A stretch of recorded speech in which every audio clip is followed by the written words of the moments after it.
everyone, and welcome back to Mr. English Podcast, the place where learning English feels natural, simple, and even a little fun.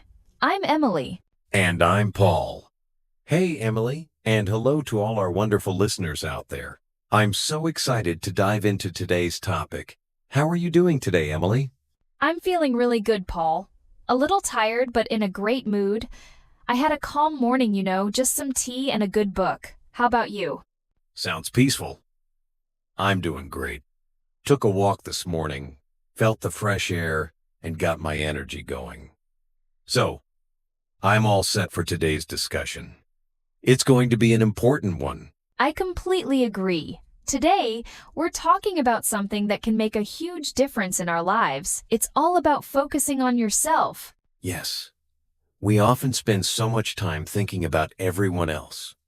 Work, school, our families, friends.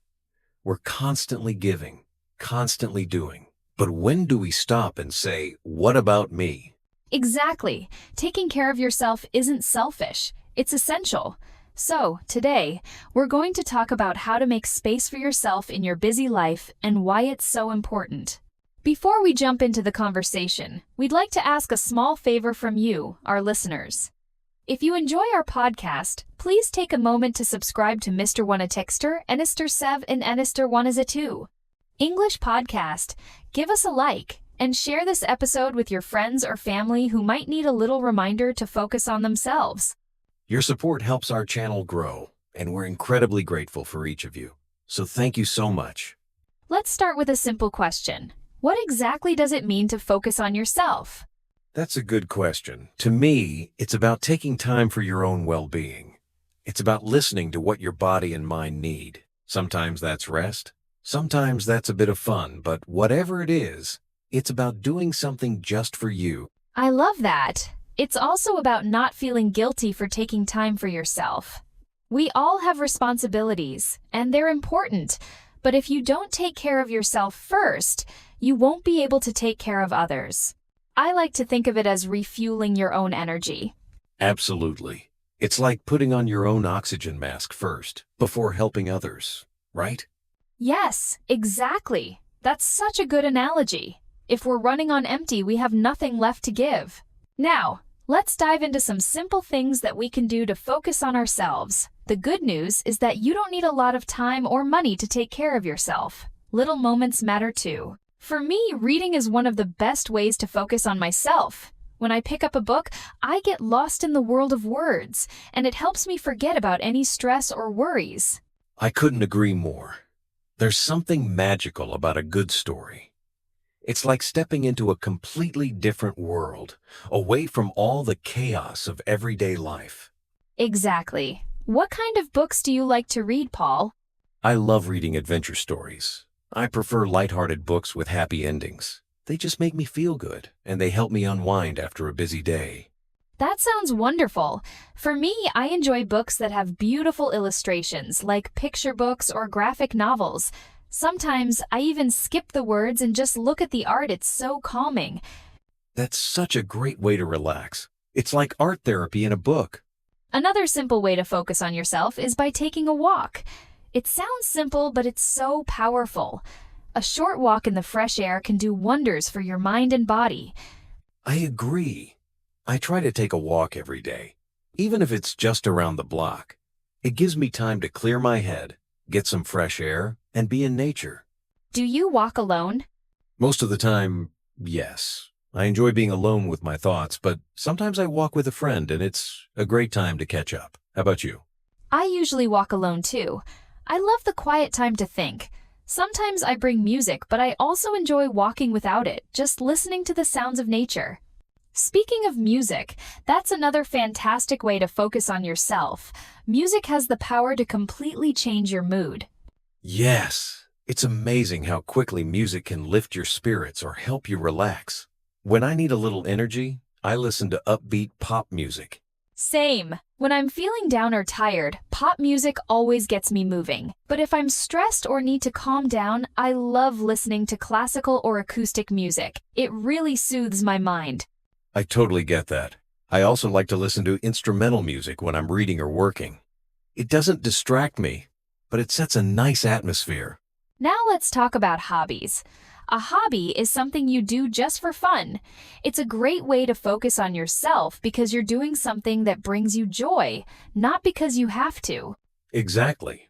Hobbies are an escape. It's something you choose to do because it makes you feel good.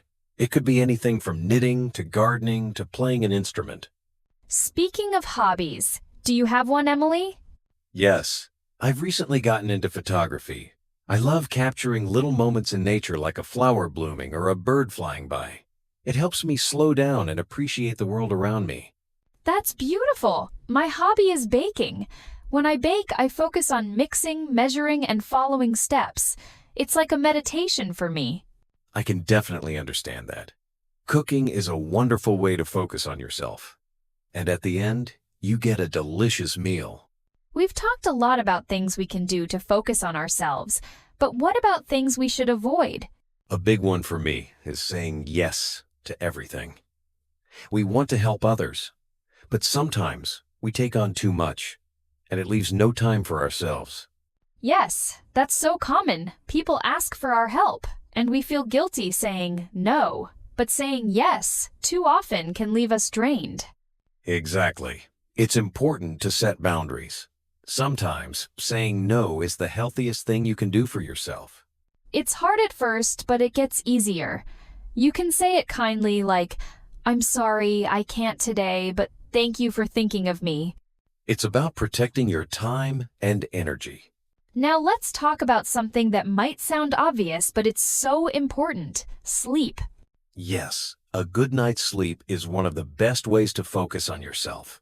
It affects everything: your mood, your energy, even your productivity the next day. When I sleep well, I wake up feeling refreshed and ready to take on the day. But when I don't sleep enough, I feel sluggish and irritable. That's exactly how I feel too. Sleep isn't just about resting, it's an investment in your health. Sometimes, the best way to focus on yourself is through silence. Just being still and quiet for a few minutes can do wonders. Yes. New distractions, new noise, just you. You could sit in a quiet room, look outside, breathe deeply. Just be with yourself for a few minutes. Even 2 or 3 minutes of silence can clear your mind and give you a fresh perspective. So, with all these ideas, where do we start? What's the best first step? Pick one thing. Start small. Maybe today you listen to one happy song just for you.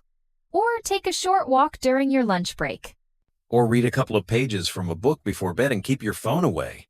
Small moments lead to big changes over time. Taking time for yourself is not a luxury, it's essential for your health and happiness. When you take care of yourself, you're more present for others too. It's a win-win situation. Thank you so much for joining us today. We hope this episode inspires you to start focusing on yourself a little more. Remember, you deserve time to recharge and feel good.